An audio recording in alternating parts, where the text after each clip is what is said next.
morning, friends. Welcome back to West Fork. A beautiful spring day here today. Just perfect weather for working out here in the wood pile. We're still heating with wood, but things are winding down. We did have a fire this morning. It was 32 degrees this morning, but it's warming up fast. You know, firewood is really piling up around here. I've been splitting a little out here.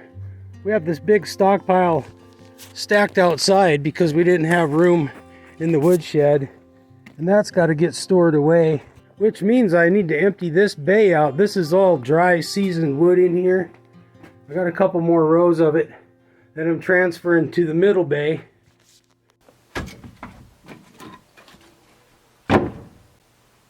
This middle bay is almost 3/4 full now, so the goal is to take that wood, put it in here, and then this whole section will be our winter's wood. We'll burn through this whole section, and then hopefully we can find some dead standing to put in the bay next door. In the meantime, look what we have here. Sarah and I ran into another log. We were up in the mountains hiking and drove by, found this huge tamarack log laying up there.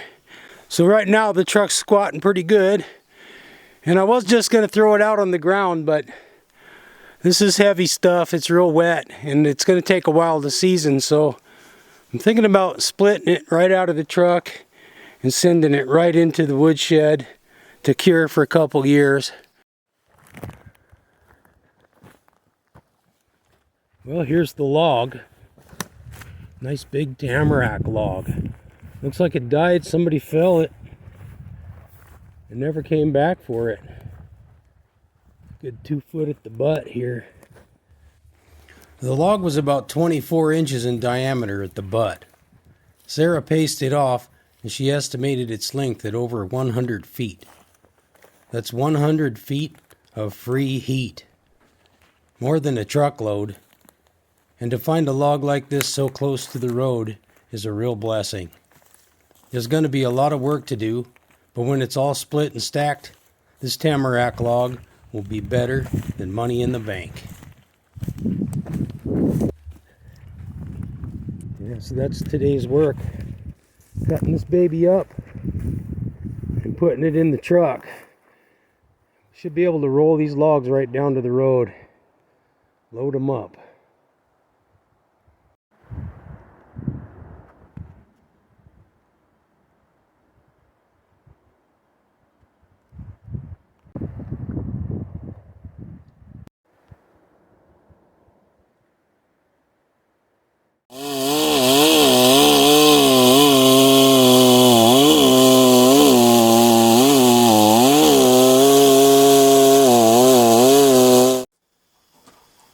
These are the chainsaws we're using. This one's an MS-290 still. That I had to put a new motor in there, so when I did that I put a 390 motor in it, so it's got a little more power than it used to. This was a really good saw originally. I loaned it to someone and they put lawnmower oil in the gas, so it didn't last very long like that. But this one really lacks power, but it's got a 25-inch bar on it, so I can get through bigger logs with it if I just keep the chain super sharp and take my time. It's an old saw, and I just keep babying it because it's all I got for bigger logs right now.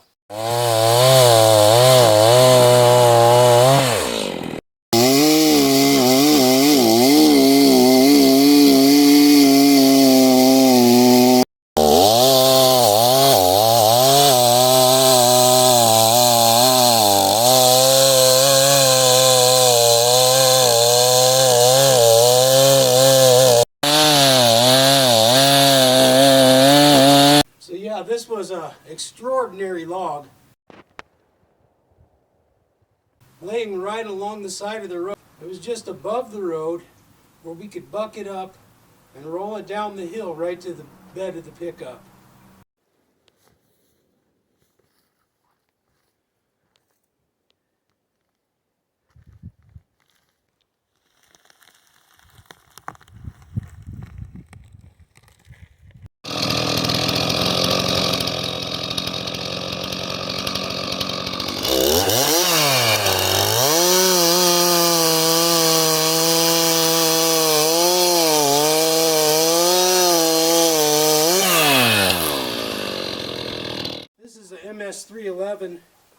And it's great for logs like up to 18 inches.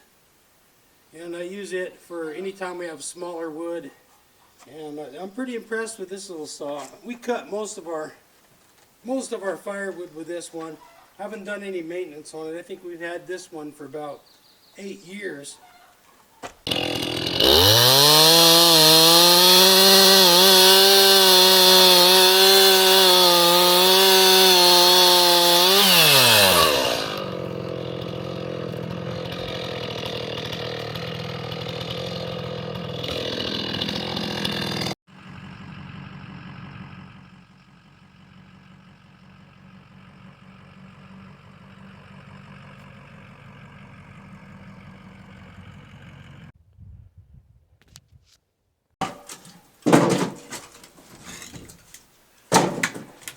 I really like these new work gloves I have. Well, these aren't exactly new. I've had these for, a couple months now. When I first got them, they were really heavy duty and hard to break in. But now, they're just awesome. They have some reinforcement, like double leather on the index finger and in the palm. Pretty nice. And I was going to do a review on these, but who wants to see a lengthy, boring review about work gloves? But I do have a new pair around here somewhere. I should show you what they look like new and tell you how to get some. Yeah, here's what they look like new. These are called Smith & Rogue Drover work gloves. Double cowhide palm, pointer and thumb protection. These are a Montana company, Smith & Rogue. I got them at North 40. I have pretty fat hands, so I got the extra large size. And my fingers reach the end, which I like it. They fit right up in. These fit me like a glove. Yeah, and they're broken in good now. These are probably about 25 bucks a pair, but you know, I usually pay around 18 for a mediocre pair. I think these are going to at least last twice as long. And these are the gloves I was using. I think these are Wells Lamont gloves. These are made in India. They're nice gloves. They fit nice and they're thinner cowhide, so they feel comfortable. But what I always have a problem with is the fingers wearing out. They wear out first. You can already tell that's getting thin already. You can see that's chafed. So mostly the index finger is what I have trouble with.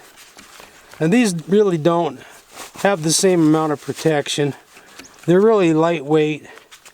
Where if I put these the Smith & Rogues on, they just feel like a lot thicker, heavier duty leather. The only concern I had was whether I could get them broke in, and it just takes a little while of wearing them because they're pretty crispy when you get them. They're real thick. Yeah, in no way am I a professional hand model or a glove salesman or even sponsored by this company in any way, shape, or form. I just have trouble finding good gloves. Check out Smith & Rogue. These things are heavy duty, and these are holding up awesome so far. I wouldn't be surprised if they're still around next fall. So yeah, for wood cutting they're ideal.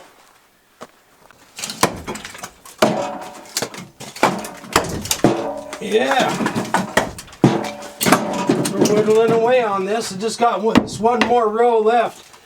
After this, there's a couple more wheelbarrows in the row I'm working on. And then we can start filling this thing up with new firewood for 2028. 2027, I guess.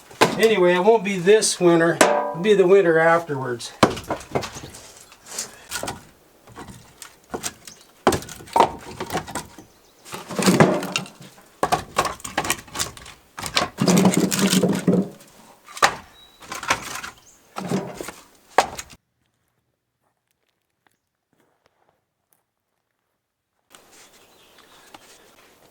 This is a brand new axe. It's been used just a little bit because I couldn't help myself. I had to try it out. This is a Council Tool 5-pound splitting axe, 36-inch hickory handle. It is a dandy. I've been splitting wood for many years with this one. Over 30 years. With this Collins, I think they call it a M6. It's a splitting maul. I hadn't sharpened it all that time, so the other day I put a nice edge on it. I rehung the handle. It's looking pretty good now. I got it oiled up with linseed oil, and been doing a little bit of splitting with it. But I found out that this new Council Tool 5-pound splitting axe is the cat's meow for big stuff, little stuff. It way outperforms this M6 maul. So let's try it out. My idea is to do more hand splitting. Usually what happens is we get busy in the summer with the tractor, and then we got to come down here and do a marathon on the log splitter. We've done that lots of times before. So my idea is to do an hour of splitting and stacking every day till the woodshed's all plugged all throughout the summer, so I'm not killing myself at any time, but just coming out and having a good splitting session and trying to stay in good shape. And one thing about this axe is it splits a little better than the maul there, so I kind of get carried away because you don't really have to swing it that hard.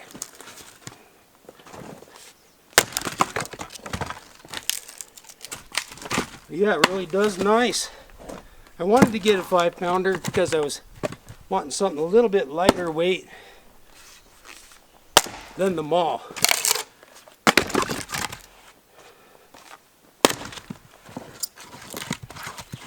Very impressed. It's real heavy in wedge shape and it's balanced perfectly. Balances out. Well, balances out pretty good. It has a short bit and a long pole. It's real fat. Yeah, it's just a beauty.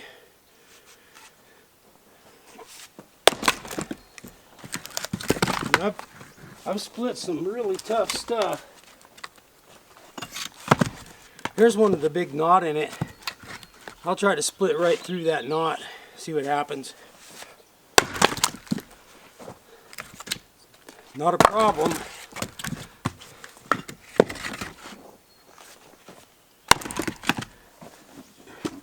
We gave this axe a little field test as we were quartering those big logs up there, just right by the truck there. I split all of those big logs into quarters using this axe, and it worked out great. Try that again.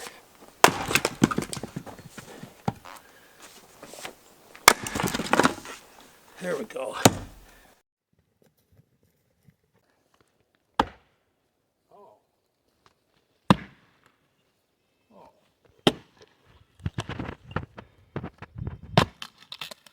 Not bad. That's the butt.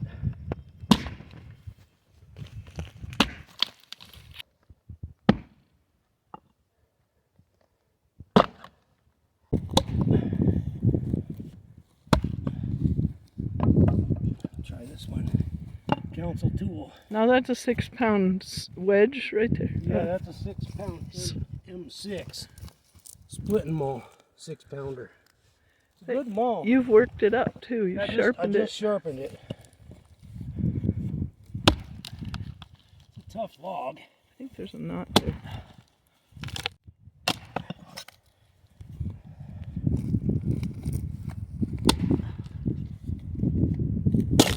Look at that. Sweet. There's a tough one.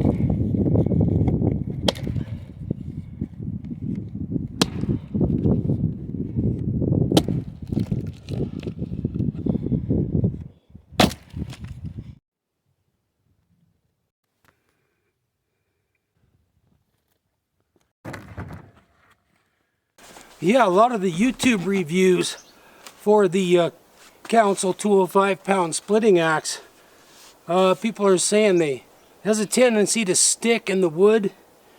Well, first of all, I'm careful where I stick the axe. If it's gonna be that kind of burl wood or whatever makes an axe stick, I try to work around the wood grain. But this thing hasn't done that for me. I haven't had trouble with it sticking. I got this old fat wood first stump here. It's pretty hard stuff. And this is the butt of the tree, of course. And I'm gonna sink it in there real deep and show you how easy it is to take out of the wood. I'm not gonna swing it my hardest. Just gonna swing it about like if I was splitting a big piece of wood. That's in there pretty good. So I'm just gonna lift up on the handle. Uh-oh. There we go. I give it a little pop. Sometimes that little jerk is all it takes. But it came right out. No problem. Pop. Yeah, I highly recommend this axe. I'll probably do a full review on this after I give it a little more time out in the field. You can tell this stuff's ready to burn just by the sound of it. All the water's gone. Cabin's going to be warm and cozy.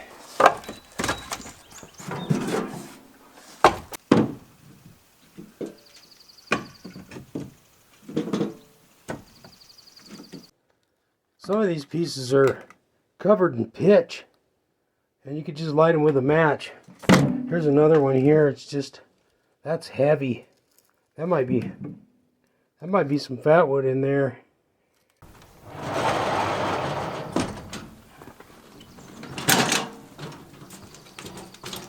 Here's a couple saws from memory lane. These are 032 stills. This one here I picked up for landscaping, from a landscaping client that was retiring from Firewood. This saw was in pretty good shape in his garage.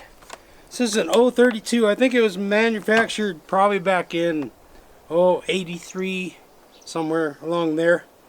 And it ran pretty good for quite a while. I got it going pretty good. Then I gave it to my son. He ran it for a while and it started getting quirky. It's an old saw. I'm not sure what it needs, but he was having trouble keeping it running, so he bought one of the modern saws. And then he said I could have this one back if I wanted something to tinker with. And yeah, so I got it back. It needs its pull start fixed. And I'm not sure what else, but I'm thinking about going through this saw and rebuilding it, or just fine-tuning it, cleaning it up, see if I can get it going again. In the meantime, he's at a garage sale looking for building materials and such, and he found this saw. This was 032. He was thinking that'd make a good donor saw, so he gave me a call. I think they wanted 35 bucks for it. So I said, yeah, sure. So between these two, I should be able to get one good saw, if not two good saws. This one doesn't have a muffler, and I was fiddling with it yesterday. We actually got this going, and I was shocked how loud this thing was without the muffler.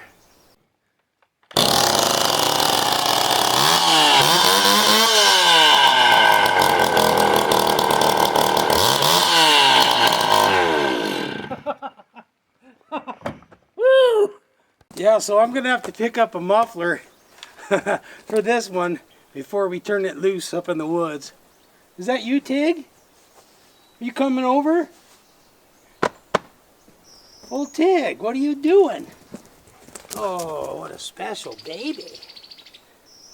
Yeah, what are you up to? You helping Mama? Yeah, you're a good dog.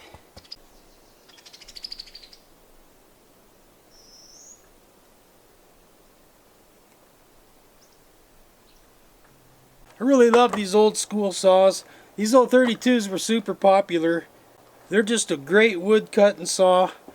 I'm really looking forward to getting at least one of these going up into the forest with the pickup and cutting a load of firewood just for old time's sake.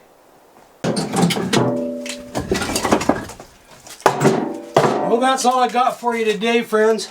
As you can tell, I got one more little short stack to go here, and I'll have this all cleared out, so we'll have plenty of room to bring in all that new wood.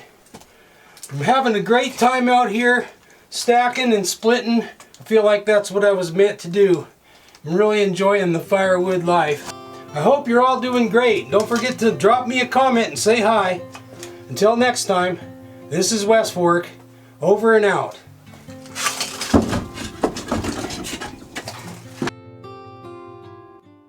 Well, that's about it.